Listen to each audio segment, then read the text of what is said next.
Aires y bueno, eso de sentirse impotente, sentir que un grupo de personas paran todo un país y uno no puede hacer nada, la verdad que le da mucha desazón, ¿no? Pero bueno, aquí estamos, por suerte pude llegar.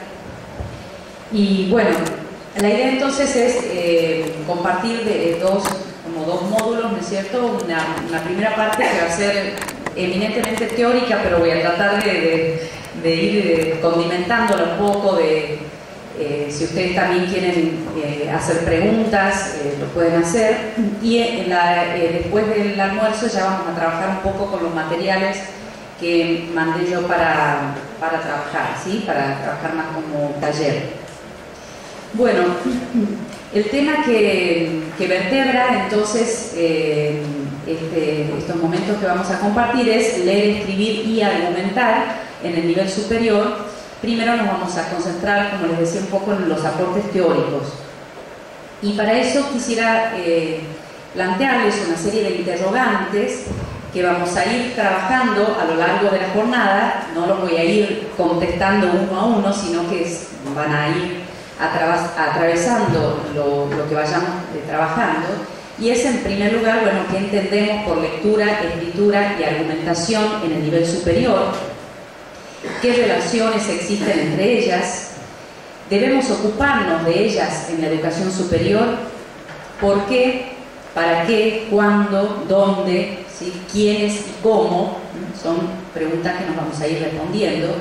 Y fundamentalmente, en relación con todo esto, qué aportes teóricos son significativos para dimensionar la complejidad de la problemática y poder tomar decisiones didácticas adecuadas en los momentos actuales. Y también vamos a comentar un poco qué soluciones están encontrándose, ¿sí? Porque, bueno, quizás para algunos es algo nuevo esto de decir ocuparse de la lectura y escritura en el nivel superior, y para otros ya es un camino recorrido, ya hay experiencias. Lamentado no poder escuchar antes lo que han presentado, pero bueno, ya habrá oportunidad de que podamos comentarlo un poco.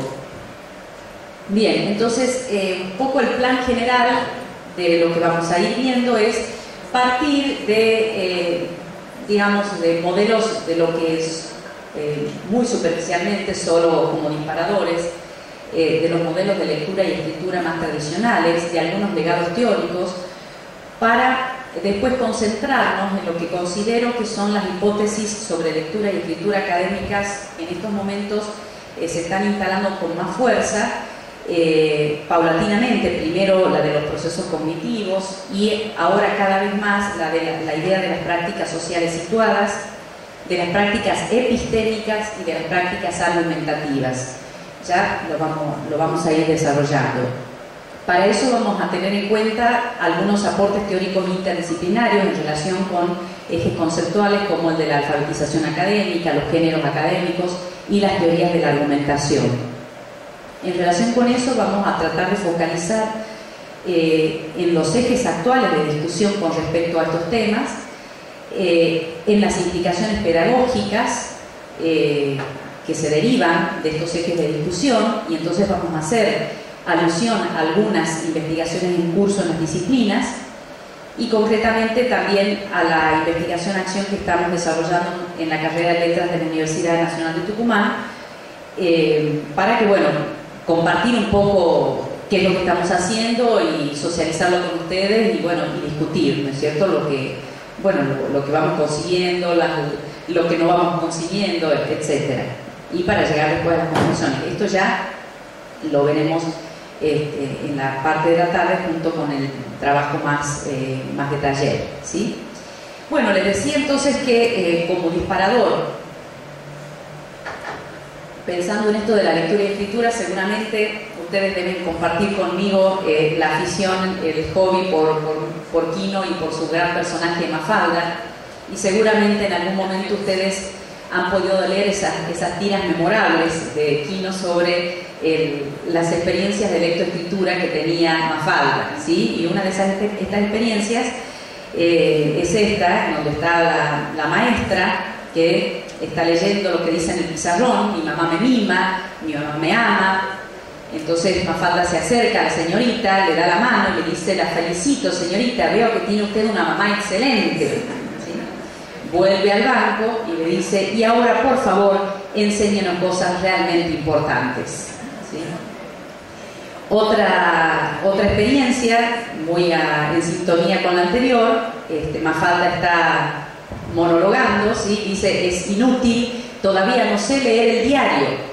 Lo único que me han enseñado hasta ahora en la escuela es que a fulanito lo mima su mamá o que menganito asea su moño. Y yo quiero saber qué pasa con Johnson y con Fidel Castro. Trata de leer el diario y dice: pero parece que ni a Johnson lo mima su mamá, ni Fidel Castro asea su moño. Esto dedicado al colega cubano, ¿sí? Bien. Esto...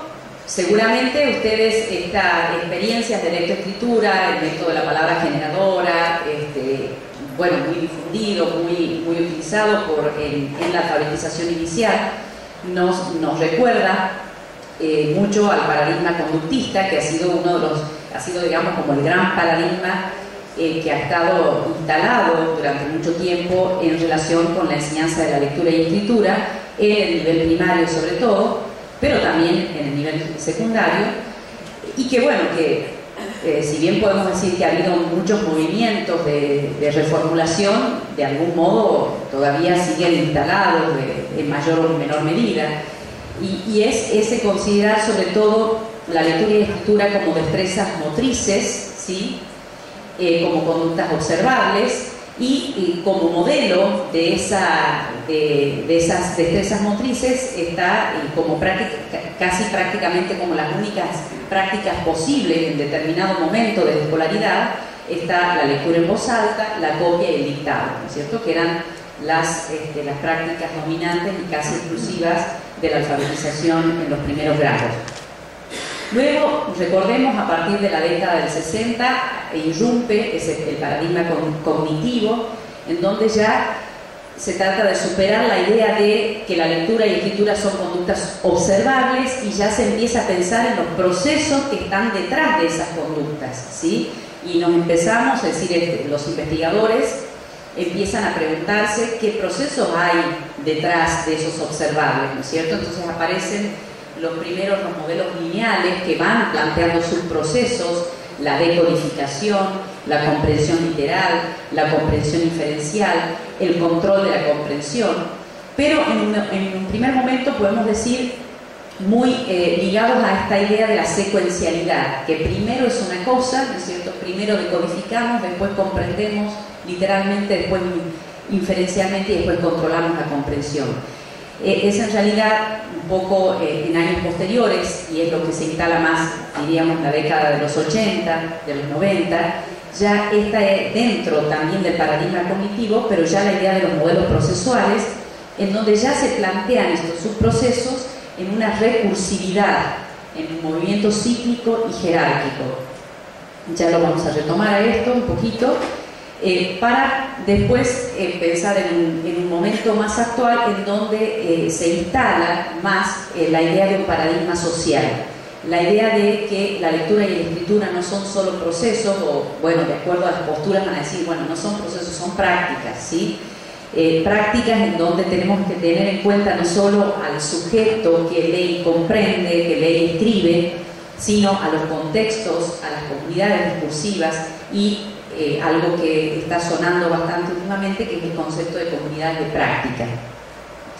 En relación con esta rapidísima evolución de lo que podríamos decir son las conceptualizaciones de la lectura y escritura, podemos también, me gustaría recordar como legados teóricos más de base que tienen que ver con las teorías del aprendizaje y de la adquisición del lenguaje, y en ese sentido recuperar lo que considero que son como tres grandes legados teóricos, ¿sí? El legado de Piaget, el legado de Vygotsky y el legado de Bakhtin, además de, en relación ya con las teorías de la argumentación, el legado de los griegos, Sócrates, Platón, Aristóteles, que de algún modo van a estar presentes de alguna forma o de otra en lo que son estas hipótesis actuales de lectura que les estaba comentando, el plantearlas como procesos cognitivos, como prácticas sociales situadas, como prácticas epistémicas, y como prácticas argumentativas. Ya vamos a ir desglosando esto, pero lo vamos presentando.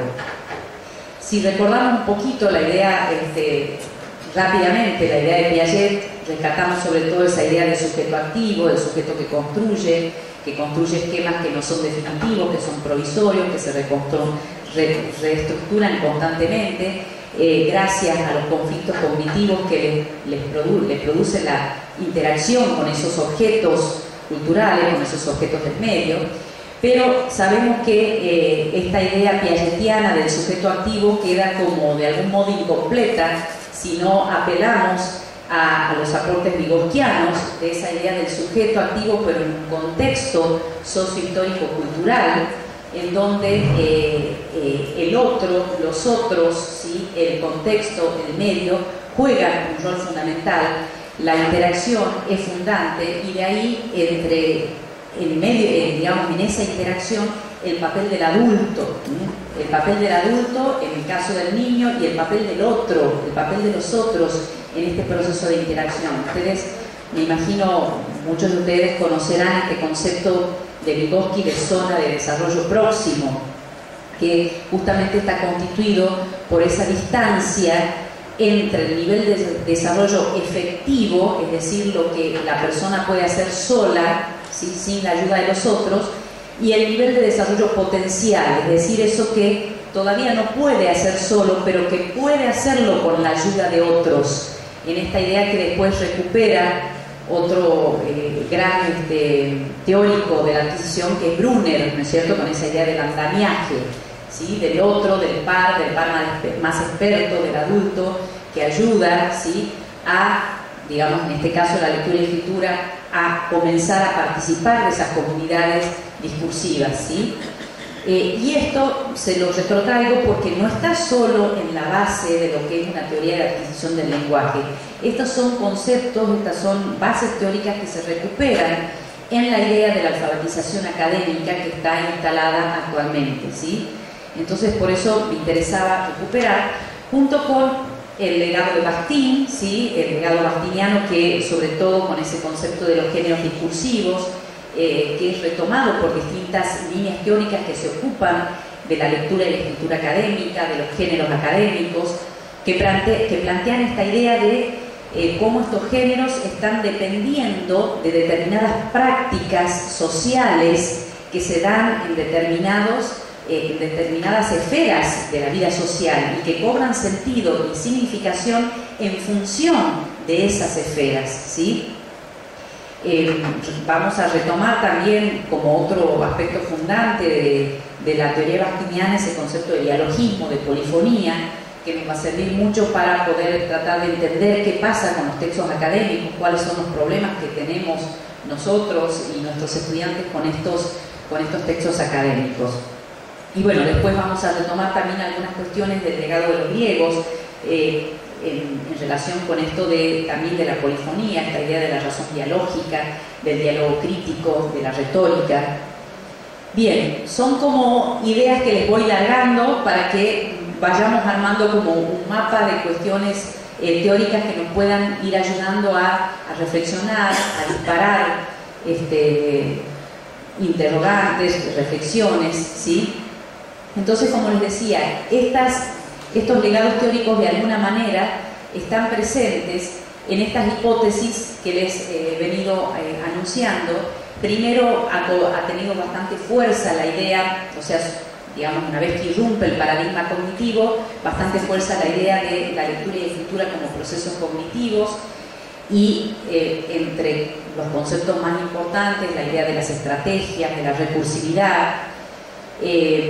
Luego se instala más, como decíamos, el tema de las hipótesis de lectura y escritura como prácticas sociales situadas, y aquí empieza a aparecer mucho el concepto de comunidades discursivas, de comunidades de prácticas. La idea de la lectura y escritura como prácticas epistémicas, y aquí va a aparecer esta idea de leer y escribir para aprender, ¿sí? Y en relación con las prácticas argumentativas, la idea del argumentar para aprender, la idea del potencial epistémico de la argumentación. Simplemente para recordar, seguramente, bueno, ustedes me dirán si después los conocen o no los conocen estos modelos, y si quieren material, yo tengo material incluso que les puedo pasar por PDF para el que le interese, pero bueno, dentro de los numerosos modelos procesuales de comprensión y producción textual están los aportes de Guzmán, por ejemplo, que plantea mucho este tema de las estrategias, esta idea de la lectura como búsqueda de sentido, ¿sí? El modelo también de procesamiento discursivo estratégico interactivo de Van Dijk y Kinch, que también sobre todo plantea esta idea de la interacción entre todos los procesos, este romper con la linealidad,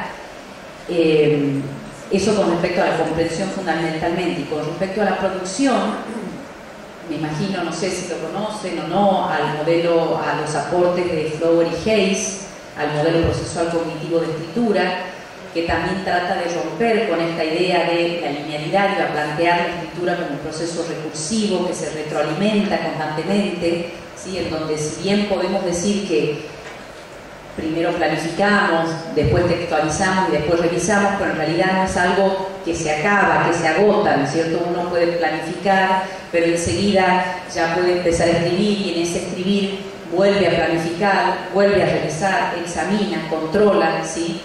Y también está el aporte de estos autores con respecto a ver la lectura y escritura como la resolución de un problema retórico que implica atender no solo a quién escribe, sino a para quién lo escribe, es decir, quién es el destinatario, para qué, con qué propósitos, con qué objetivos, y en función de eso, cómo escribir. Bueno, son cosas que van a ir apareciendo en las cuestiones que vamos a plantear.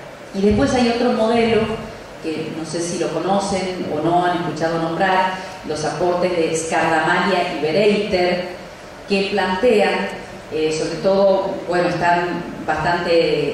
suenan bastante actualmente relacionados con esta dimensión epistémica de la escritura, ¿sí? Porque ellos plantean como dos modelos de escribir, de producción escrita. Uno que corresponde un poco a los escritores menos expertos, a lo que llaman los escritores novatos, que es que en principio se orientarían por esta idea del decir el conocimiento, es decir, más bien es el sujeto que escribe lo que tiene adentro, es decir, le piden que escriba, se le da una tarea de escritura y él escribe lo que sabe del tema, ¿sí? Pero no escribe con objetivos, no escribe con metas, no lo plantea como un problema retórico a resolver, sino escribo y largo todo lo que sé. Eso después lo vamos a relacionar con algunos perfiles de escritura que vamos a trabajar. En cambio, ellos dicen la idea de un escritor un poco más maduro, más experto, que va en un proceso de mayor madurez, es aquel que en el proceso mismo de escritura, ¿sí?, se va transformando su propio conocimiento. De ahí esta idea de la dimensión epistémica. Epistemes, como ustedes saben, viene del verbo saber, ¿no es cierto? Tiene que ver con el saber. Entonces, esta idea de tratar de superar la idea de la escritura como una simple transcripción de ideas, un simple volcar las ideas en un papel. Estos autores lo que plantean es que la escritura, en la medida en que aprovechamos su potencial epistémico, nos ayuda a ir transformando nuestro propio conocimiento, ¿sí? De tal manera que cuando empezamos a escribir y cuando terminamos de escribir, ya somos distintos, ¿sí? La escritura misma nos ha transformado nuestras ideas, nuestras relaciones, hemos ido generando nuevas ideas en el proceso mismo de escribir. Y esta es una de las cosas que más se está aprovechando en las corrientes más actuales de lectura y escritura, ¿sí? El ver, el plantear la lectura y escritura como herramientas para aprender.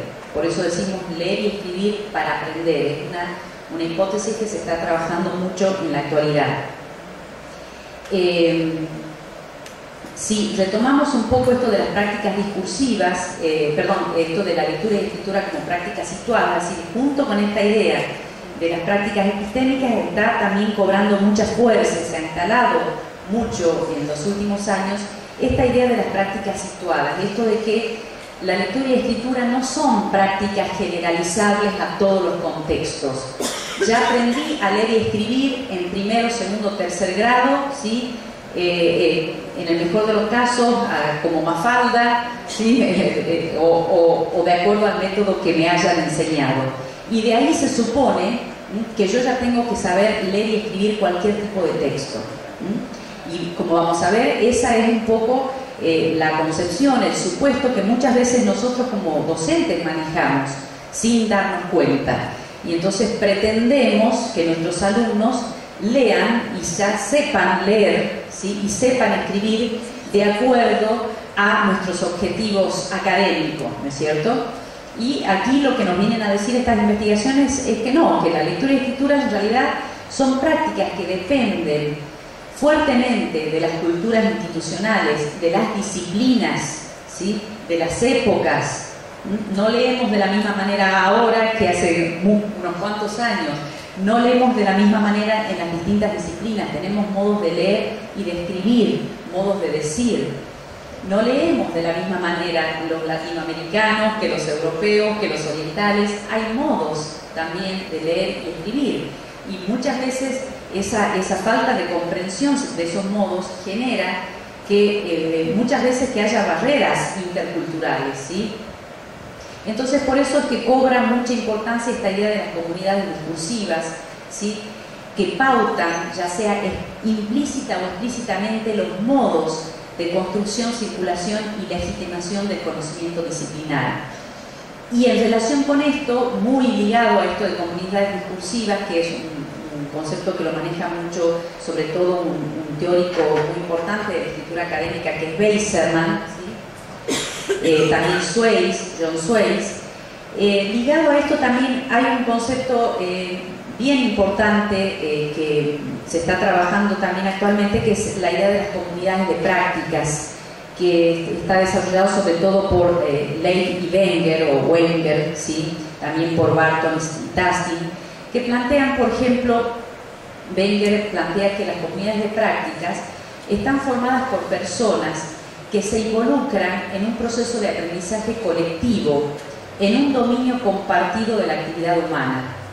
Dice, por ejemplo, una tribu aprendiendo a sobrevivir, un grupo de artistas que buscan nuevas formas de expresión, un grupo de ingenieros trabajando en problemas similares, una camarilla de alumnos que definen su identidad en la escuela, una red de cirujanos explorando nuevas técnicas. En pocas palabras, las comunidades de práctica son grupos de personas que comparten una preocupación o una pasión por algo que hacen y aprenden cómo hacerlo mejor interactuando con regularidad, ya sea de modo presencial o virtual.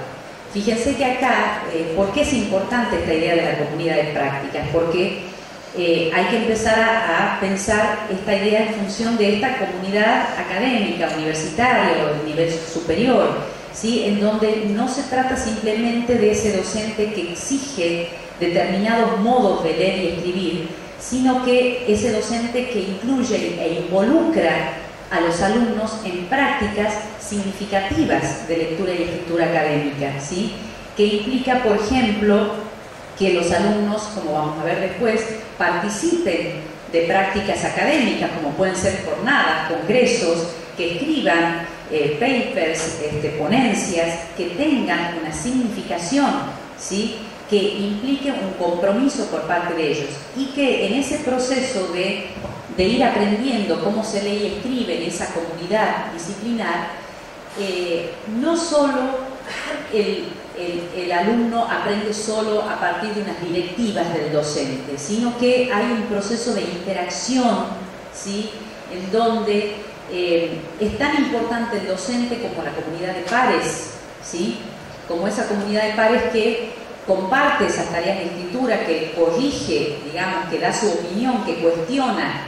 Por eso la importancia de la interacción con nosotros, de hacer actividades de lectura y de escritura compartidas, ¿sí? Eso vamos a ir retomando también. Entonces, en relación con esta idea, sobre todo de la lectura y escritura como prácticas situadas, dependientes de las disciplinas, nos podemos empezar a plantear una serie de interrogantes, ¿no? Por ejemplo, ¿hay un solo modo de escribir académicamente? Hay normas explícitas o tácitas para escribir académicamente. Estas normas son universales o dependen de cada disciplina en particular. Y si hay normas, ¿por qué seguirlas? ¿Sí? ¿Por qué seguirlas? Por ahí es una de los mayores desafíos que tenemos nosotros en el área de las letras. Determinadas corrientes de la lingüística son muy resistentes a las normas, ¿no? A las normas, sobre todo a las normas ortográficas, las normas lingüísticas. Entonces, ahora tenemos que respetar normas académicas también. Entonces, bueno, es todo un cuestionamiento. Bueno, un poco para graficar esta cuestión de todo lo que implica esta diferencia disciplinar, quería traerles a colación una anécdota. No sé si ustedes han escuchado hablar del escándalo Sokal, del affaire Sokal. ¿No han escuchado hablar? Bueno, en realidad es lo que se ha llamado el escándalo Sokal. En realidad se dio en 1996, ¿sí? En Estados Unidos, ¿sí? ¿Lo conocen? ¿Sí? Ajá, bien. Bueno, para los que no lo conocen, lo recordamos un poco. Es el caso de un físico de los Estados Unidos, de la Universidad de Nueva York, que en el 96 envió un artículo para que se publicase en una revista postmoderna de estudios culturales llamada Social Text. Él pretendía comprobar que una revista de humanidades publicará un artículo plagado de sinsentidos si suena bien y si apoya los prejuicios ideológicos de los editores. El artículo se titulaba La transgresión de las fronteras hacia una hermenéutica transformativa de la gravedad cuántica. Y bueno, resulta que este artículo se publicó sin la revisión de ningún físico calificado. Pero bueno, resulta que 2 meses después, en la revista Lingua Franca, Sokal anunciaba en el artículo Los experimentos de un físico con los estudios culturales que el artículo que había publicado en Social Text era una trampa destinada a poner al descubierto la falta de rigor que caracteriza las disciplinas de moda en los Estados Unidos. Se imaginan que este hecho causó un escándalo académico en la Universidad de Duke, donde se publicaba esta revista. Y Sokal dijo que su artículo era un pastiche de jerga postmoderna, reseñas aduladoras, citas grandilocuentes y rotundos sin sentido, que se apoyaba en las citas más absurdas que había podido encontrar sobre matemáticas y físicas hechas por académicos de humanidades. Y en ese ataque caían grandes personalidades como Derrida, Deleuze, Esteban, Lacan, entre otros. Bueno, resulta que Sokal no se quedó con eso, sino que después escribe un libro con Bricmont que se llama, lo escribió en francés, en Posture Intellectuelle, luego se tradujo al inglés y al español. Le siguieron otros libros que hablaban sobre este libro, como por ejemplo el de Imposturas Científicas, los malentendidos del caso Sokal. Y ellos en este libro en realidad completan más la idea, dan más ejemplos, siempre apuntando a determinados autores de las humanidades, y en donde van destacando una serie de cuestiones, como por ejemplo este uso negligente e incompetente de conceptos y teorías científicas acerca de las cuales se tiene una vaga idea, la importación de conceptos desde las ciencias naturales a las ciencias humanas o sociales sin ninguna justificación, el despliegue de erudición con uso de jerga aparentemente científica, la manipulación de frases carentes de significado con exhibición de una verdadera intoxicación con palabras, un estilo puro de exposición como signo de supuesta profundidad, indiferencia cuando no desdén por los hechos, por los datos empíricos, ¿sí? Indiferencia cuando no desdén por la lógica, en esta postura posmoderna de ya no hay razón, ya no hay racionalidad, el uso indiscriminado y arbitrario de la metáfora y la analogía, el despliegue de generalizaciones arbitrarias, etcétera, etcétera, etcétera, ¿sí? Y en realidad, ¿por qué les traigo a colación este caso? Que en realidad en el caso de las humanidades, del campo del cual provengo, viene a ser como una estocada muy fuerte, un ataque bastante furibundo a las humanidades, ¿sí? Y en realidad me interesa particularmente este ejemplo porque no hace más que poner de manifiesto esta tensa relación que hay entre lo que se conoce vulgarmente como las ciencias duras y las ciencias blandas, ¿verdad? Entre las ciencias duras, consideradas siempre como más experimentales, que trabajan con la evidencia empírica, consideradas ellas mismas como objetivas, neutras, impersonales, ¿sí? Frente a las ciencias blandas que siempre se han reconocido como mucho más subjetivas, más teóricas, que recurren más a citas de autoridad, que no ocultan distintas marcas de subjetividad a través de un lenguaje modalizado. Y en relación, y en definitiva, con esto estoy poniendo de manifiesto que estamos más allá de la mucha o poca razón que pueda haber tenido Sokal en sus ataques puntuales a determinados teóricos, está la cuestión de que estamos hablando de distintos modos, en realidad, de distintos modos de hacer ciencia, ¿sí? Ya sea la ciencia, bueno, en esa categorización tan gruesa y por ahí tan burda entre ciencias blandas y ciencias duras, en realidad hay tantas disciplinas y tantos modos diferentes de hacer ciencia.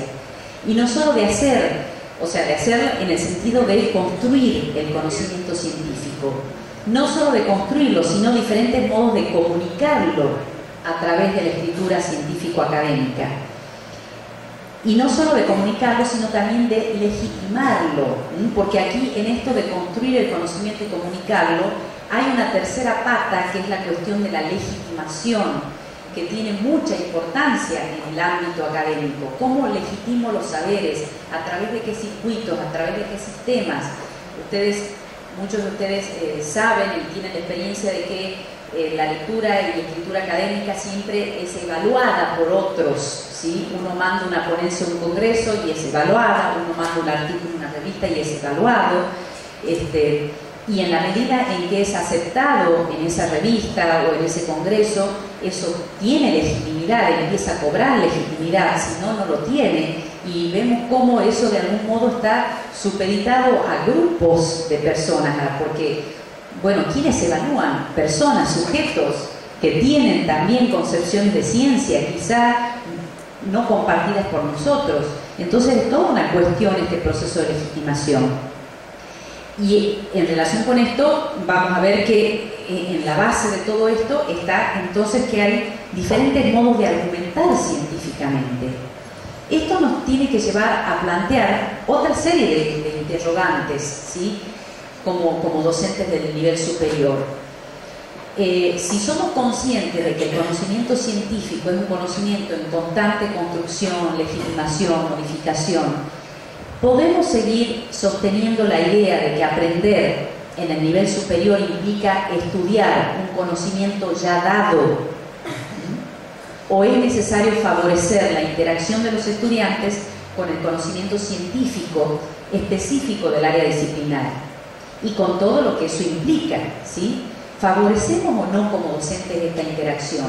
Algo que no es sencillo, ¿sí? Ponerlos a los estudiantes en contacto con los discursos de la ciencia, de la disciplina, no es sencillo. Siempre es más fácil recurrir relativamente más fácil, recurrir a un manual en donde ya está